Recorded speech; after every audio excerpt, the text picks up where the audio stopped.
Ya ha comenzado la vuelta al cole.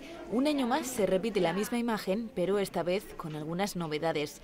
Las nuevas tecnologías van ganando terreno a los tradicionales libros de texto. Empezamos a plantear el proyecto iPad hace muchos meses ya.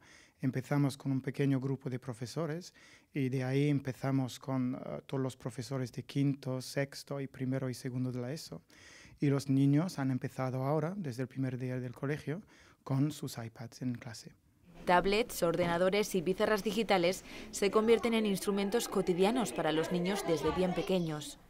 A través de imágenes coloridas, sonidos estimulantes y actividades lúdicas, las lecciones se transforman en toda una experiencia divertida. La niña empieza por la... Muy bien. Unas herramientas novedosas que implican el desarrollo de nuevas metodologías de enseñanza para los alumnos y también para los profesores.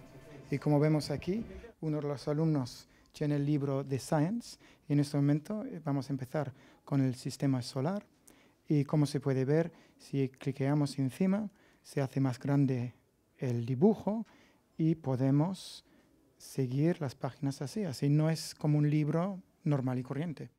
Atrás quedan los borradores y las tizas. El nuevo curso escolar se caracteriza por el plurilingüismo y el uso de pizarras digitales y tablets. Las nuevas tecnologías llegan al sistema educativo pisando fuerte. Todavía es pronto para comprobar los resultados, pero lo que está claro es que los alumnos vienen al colegio más motivados.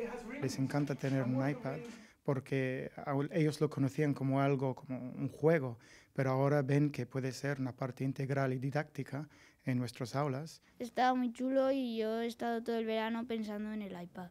Bueno, pues la verdad muy bien. Yo también he estado bastante ilusionado con el iPad, ya tenía muchas ganas de empezar. Sí, al principio lía un poco porque no sabes muy bien cómo utilizarlo y hay que crear muchas cosas, pero luego ya te vas acostumbrando y es bueno. Y si les preguntamos con qué se quedan, ellos lo tienen claro. Yo prefiero el iPad. iPad. iPad. iPad. El iPad.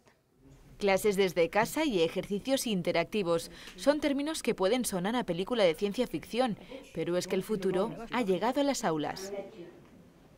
The moon is the Earth's satellite and controls the Earth type.